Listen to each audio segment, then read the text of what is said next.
I supported my boyfriend for 6 years, paid the rent, the bills, the groceries, everything. While he jumped from one failed dream to another, I kept us afloat. But then, my ex-boyfriend ended our relationship for the most ridiculous reason after I carried him financially for years, but he overlooked that the house is solely in my name, and now he's sleeping in his car. Let me start by saying I was with Finn for 6 years, a period I thought was filled with love, commitment, and immense patience. When I say patience, I mean I was the one footing the bills while he chased one failed dream after another. He tried launching a YouTube channel that never gained traction, despite his claims of becoming a star.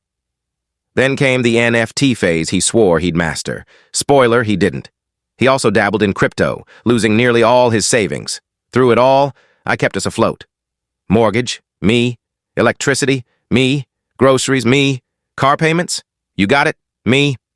Finn was the visionary, while I, it seems, was the naive one who kept believing in his fantasies.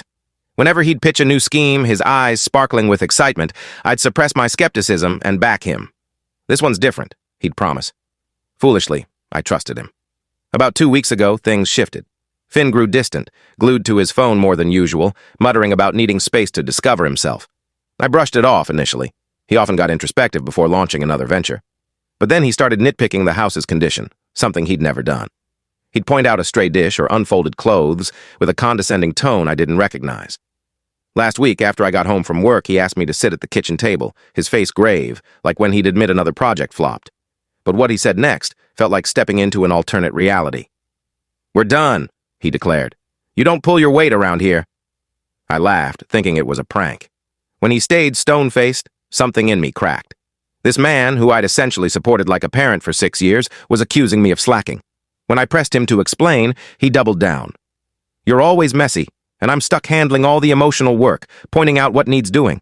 Let's set the scene. I work grueling hours to keep us housed while he's home, plotting his next breakthrough.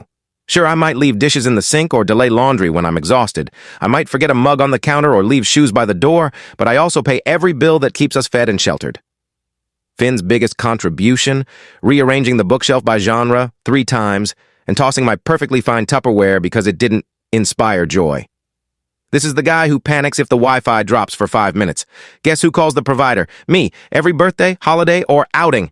Planned by me. He can't even order takeout without triple-checking with me, only to mess up my order. But here's where it gets wild. Post-breakup, Finn acted like the house was his. He smugly said, "This'll be a fresh start for us," suggesting I crash with my mom.